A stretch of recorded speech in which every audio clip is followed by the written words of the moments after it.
네, 안녕하세요. 다정한 참견의 다엘입니다. 오늘은 미련 남은 전 연인의 마음을 돌리는 확실한 방법이라는 주제로 이야기를 나눠보도록 하겠습니다.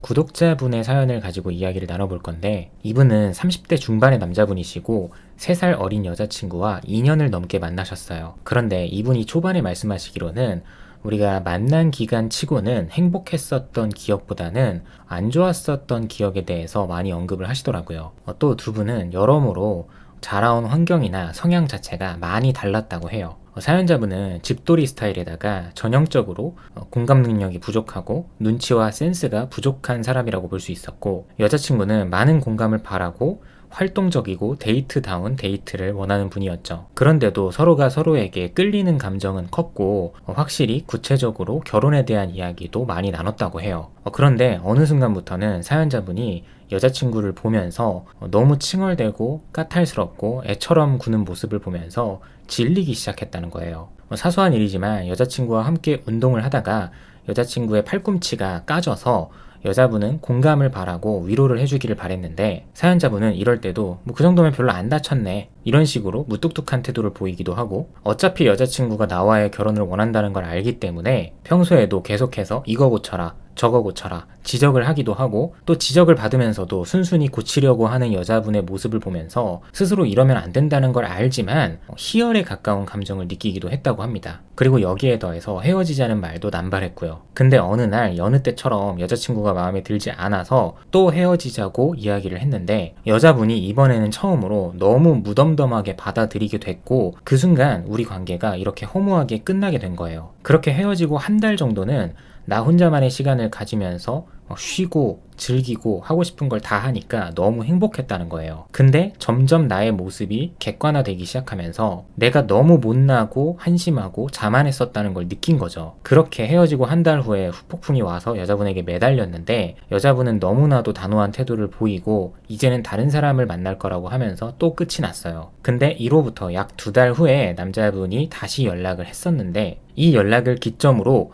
약 열흘 동안 소통을 이어가다가 재회를 하게 된 거예요. 진짜 내용은 여기서부터죠. 사실 이 사연은 벌써 1년이 지난 사연인데, 얼마 전에 이 사연자분에게 거의 6개월 만에 다시 연락이 왔어요. 몇 개월 후에 결혼을 한다고 하더라고요. 결국 그때 재회를 하고 나서 결혼까지 하게 된 거죠. 그렇게 본인의 경험과 지난 날 동안 어떻게 지내왔는지를 공유를 해주셨는데, 당시에 처음 헤어지고 얼마 뒤에 연락을 했을 때는 그냥 다시 돌아가고 싶다는 생각에만 사로잡혀서 감정적으로 붙잡았대요. 그리고 대책 없이 감정적이기만 했던 모습을 상대방도 눈치를 채고 단호하게 거절을 했던 거죠. 근데 그 이후로는 우리가 정말 끝났고 이제는 답이 없다라는 사실을 받아들이기 시작했대요. 그런데 사연자분이 이때부터는 내가 앞으로 누구를 만나든 반드시 고쳐야 할 부분이라고 생각을 하신 거예요. 그동안 스스로 너무 비겁하고 교만했다는 걸 깨달은 거죠. 그래서 이때부터는 내가 먼저 가족들과 지인에게 인정을 받고자 하는 생각으로 평소에 말하고 표현하고 남을 배려하는 그런 사소한 습관들을 처음부터 다 뜯어 고치려고 노력을 한 거죠. 그렇게 2달 정도 지나고 났을 때부터는 주변에서부터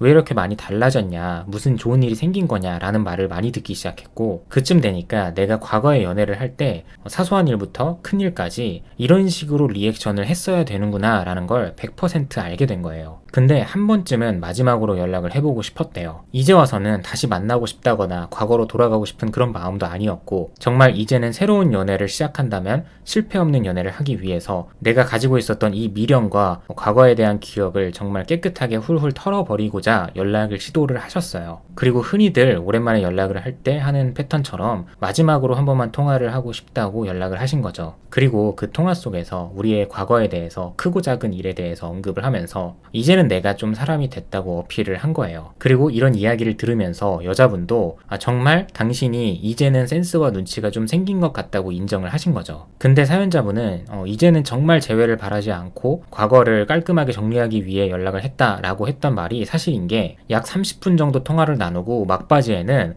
너가 이제는 정말 괜찮고 근사한 남자를 만났으면 좋겠다라고 이야기를 하고 먼저 끊으셨다고 해요. 저도 개인적으로 이 순간을 기억을 할 수밖에 없는 게, 오죽하면 제가 그 당시에 왜 그러셨냐, 조금만 더 적극적으로 해보면 좋을 것 같은데 왜 그랬냐라고 나무랐던 기억이 있거든요. 근데 그렇게 전화를 끊고 나서 약 30분 정도 후에 여자분에게 먼저 연락이 왔고, 그렇게 약 열흘 동안 소통을 나누다가 다시 재회를 하게 되신 거예요. 여자분도 살아생전에 처음으로 진지하게 결혼까지 생각을 했던 남자인 만큼 이 사람이 확 바뀌어서 돌아오니까 다시 끌린 거죠. 그렇게 시간이 흘러서 이제는 결혼을 목전에 두고 있는 거고요. 사연자분께서 과거에 본인과 비슷한 상황에 놓여 계신 분들에게 참고가 됐으면 좋겠다고 이야기를 전해주셨는데, 첫 번째로는 무슨 수를 써서라도 여유를 가져야 한다는 부분이에요. 누구나 다 힘들겠지만 앞으로 단 한 번의 기회라도 잡아보고 싶다면 이제는 그 사람이 나와 아예 상관이 없는 사람이고 앞으로는 정말 아예 모르는 사람으로 지낼 거다 싶을 정도로 무슨 수를 써서라도 관심을 꺼야 하고, 그리고 이어서 두 번째로는 결국 이 세상은 혼자 살아가는 거고 나의 문제를 해결해 줄 수 있는 것도 나밖에 없다는 생각으로 지내다 보면 어떻게 해야 되는지, 언제 연락을 해야 되는지 타이밍을 본인 스스로 알게 될 거라고 하시더라고요. 그리고 마지막으로 세 번째가, 재회가 안 되는 경우에 대부분이 이 사람이 나를 차단할까봐, 이 사람이 다른 사람을 만날까봐 등등 이런 조급한 마음 때문인데, 이런 감정에 매몰돼서 내가 준비되지 않은 상태로 충동적으로 연락을 하게 돼버리면 이거는 무조건 실패고 무조건 지는 거다라고 표현을 하셨어요. 그렇게 먼저는 내 마음속에서 이 연애, 이 과거를 완전히 떠나보내고 다시금 완전한 나만의 세상을 만들게 되면 그때서야 비로소 내가 언제 연락을 해서 무슨 말을 할지 보이기 시작한다는 거죠. 그리고 대부분은 한두 달, 세 달, 6달 만에 연락을 해야 된다 이런 이야기들이 있지만 이건 그냥 평균적으로 그렇다는 거고, 결국 자신이 준비된 타이밍에 연락을 해야 된다는 점이에요. 근데 시간이 아무리 많이 지났는데도 스스로 타이밍이 잡히지 않으면 그때까지도 준비가 되지 않았다는 증거이겠죠. 진짜 달라도 너무 달라서 서로 무슨 수를 써도 잘 되기 힘든 사람들이 존재해요. 그런데 내가 먼저 스스로 바뀌어서 상대에게 좋은 영향을 주고 이 사연자분처럼 잘 되는 경우도 다수라고 할 수는 없지만 분명히 존재하기는 하거든요. 내가 헤어졌고 다시 상대방을 붙잡고 싶은 마음이라고 해도 어차피 천년 만년 붙잡을 게 아니고 죽을 때까지 이러고 있을 수는 없기 때문에 마음 먹고 시도를 해볼 거라면 이 사연자분의 내용을 참고하시고 그에 대해서 어떤 결과가 나오든 그 결과를 수용하고 책임지면서 강단 있게 나아가시기를 바랍니다. 네, 오늘도 영상 봐주셔서 감사합니다. 지금까지 다정한 참견의 다일이었습니다.